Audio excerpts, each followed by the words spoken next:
বেলা একটা নাগাদ ঘটনা বলে সাভার ধামরাই যাবে, সাভার থেকে উঠে ছাত্র বলে ধামরাই যাবে, তার সাথে বলে ভাড়া নেয় নাকি বিস্তারিত তর্কাতর্কির মধ্যে বলে মানে ছাত্ররা বলেন যে তাদের ধাক্কা দিয়ে গাড়ি থেকে বলে ফালাই দিয়েছে, তার জন্য আমাকে এই আটকে আছে।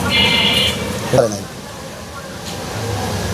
যে গাড়ি না খারাজ করেছে তারা এখনো ধরতে পারে নাই, তার জন্য আমাদের এই পরবর্তী যে গাড়িগুলো সিরিয়ালে আসছিল যাওয়ার পথে ওই পাশে দুই পাশে থেকে মানে 10-12টা গাড়ি আটক করে তারা নিয়ে আসছে।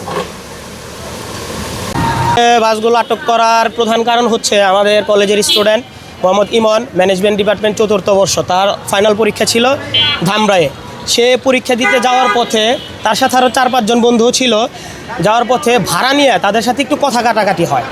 এই কথা কাটাকাটির মাঝখানে এক পর্যায়ে একটু হাতাহাতি হয়। তার পরবর্তীতে বাসের কন্ট্রাক্টর মেবি 1-2 জন ছিল, তারে রানিং বাস থেকে একদম ধাক্কা দিয়ে ফেলে দেয়। পরে সে পাশে যে আইল্যান্ডগুলো আছে ওই আইল্যান্ডের সাথে বাড়ি খাওয়ার পরে তার মাথার পিছনে ফাইটে যায়, 15টা সিলি লাগে এবং তার পিঠেও জখম হয়েছে, হাতে ব্যথা পাইছে এবং ডান পায়ের হাড়টা ভেঙে গেছে।